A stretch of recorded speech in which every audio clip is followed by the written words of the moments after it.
Greetings. I know many of you just cannot get enough of Canvas. You just absolutely heart Canvas.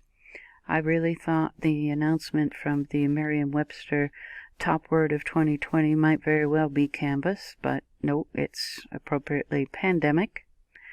Even though good friends with employee number 7 of Canvas, it's still something I find is a very clickety click program, and get very frustrated in having to input tests that we have already generated. And even my friend, who was the number 7 employee for Canvas, has moved on. She is involved in promoting her art, and the money she was able to fork over from me for this original painting probably did well to start her off on her artist career.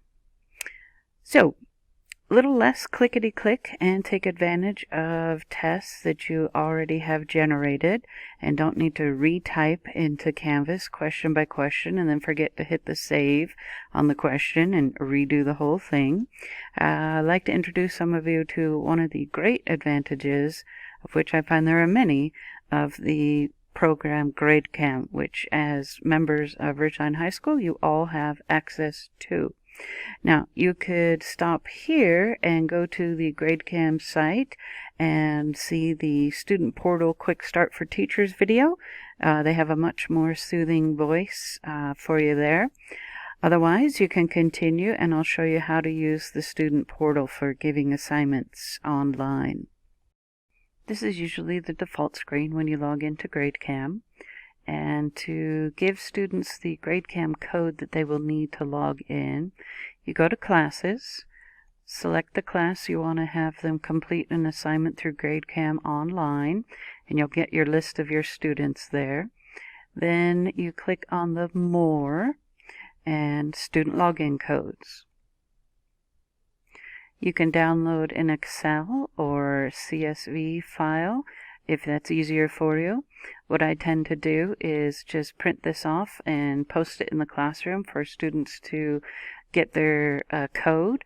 I don't have any qualms about posting the code, as it gives the students access to no information whatsoever about a student if they should log in as someone else. And the person would log in, the student would log in first name 10 and last name Smith, if that was their first and last name, and then this code they would enter, and I'll show you that momentarily. But again, I don't have any qualms of posting this list of student names as these codes. The only thing the student could do with someone else's code is take a test for them, and haven't had that happen to date. I also have printed this and then just cut these slips and given the slip to the student and had the student write down their code somewhere that they would recall. Many times students will take a picture of that code so it's on their phone. Now, this code is good for the entire trimester with the student for every assignment you might have them access. And it's my understanding it works across teachers as well, so that students aren't having to write down many codes. It's just one code for them as a Ridgeline student using Gradecam.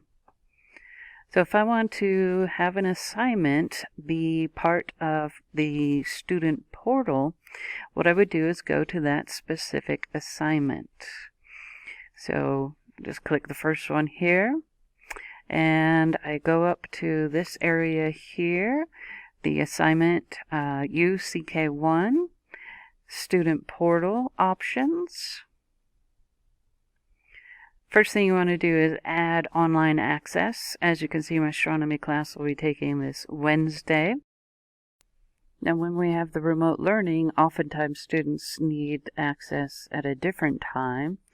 So you can add them before, during, after. So I'll just add myself to take this particular CK, Celebration Knowledge, test. And I can put in the date that I want to have the window time frame open and time to close for the student. And I generally turn these settings off, but you can go in and have students be able to review and see what they missed.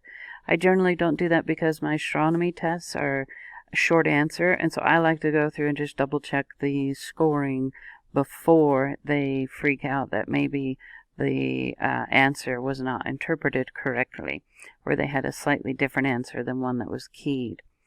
Also, I like to turn off that the attachment, the test document itself, is not downloadable. Now, obviously, while the student's taking the test, they can do a screenshot of it, but, something well beyond our control. I just like to turn those settings off, even though there's a lot of great options that some might enjoy and have there.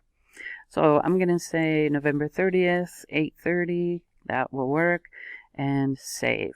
So you'll see that student has that opportunity to take their assignment, their test. I've logged out of my teacher Gradecam account, and I'm going to log into my student account. All I did to create a student account was set up myself within one of my classes so that I could show students what it would look like. So I'll type in the login code here, log in, and the dashboard is what students will see. If they have other teachers that are using Gradecam, they will have those teachers' names come up here. So, me, only being in the Kryptonian class, I have one assignment that is due. So if I wanted to start it, I would click and recognize start the assignment. Already the students know there's 28 questions. So start the assignment. And here's one of the reasons I prefer the Gradecam testing over Canvas, is that I can already take what I've completed, and this is the document. I just realized I forgot to show you how to include that in Student Portal. I'll go back and show you that. But the students can see the document. I don't have to type number 1 into Canvas, answer, hope I remember save before I go to new question. I can just have this PDF already there. And again, I'll show you at the end of this how to do that. And the student, so let's just go question number 1. What is the scientific study of the heavens called? Student would just type in there astronomy.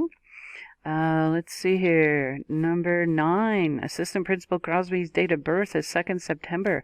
What zodiac sign would he be assigned?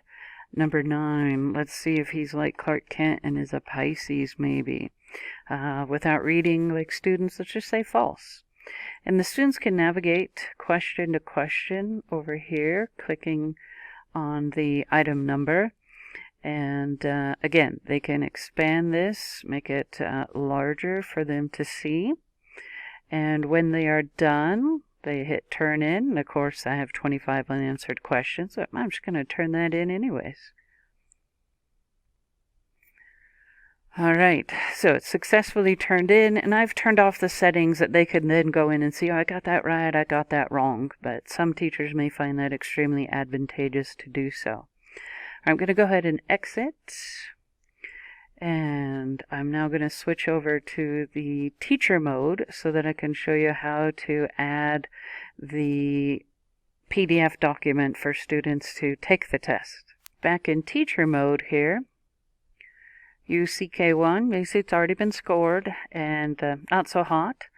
But if we look at the individual scan, we'll see astronomy was answered correctly. And, oh, Mr. Crosby's not a Pisces. I believe he's a Virgo. And here's just how students often will spell Virgo. So I put that into the bank so that it will score it as correctly. So you'll see if a student had typed in Virgo, it then changes the score. Now to add that test document, we want to be able to have the students view the test questions, the whole point of this video for you. You're going to go to Attachments. Now you'll be in the assignment that you'll want. You go to Attachments and then Upload. So you just click Upload, find the document, and it will add it. Now, very important that you have this checked, that yes, you want to show in Student Portal. And if you have any questions, just let me know. Gradecam is a wonderful tool. Some people worry that you don't get as much data as you would from a Canvas test. I assure you, you get enormous amounts of data. Now, of course, a pool sample size more than one student taking the test is helpful, but you can break it down, item analysis, does all kinds of reliability tests for you. You can sort by standards, very helpful for those of us involved in the grading for learning. So Gradecam has a lot of options, and I think the student portal is a great option for many.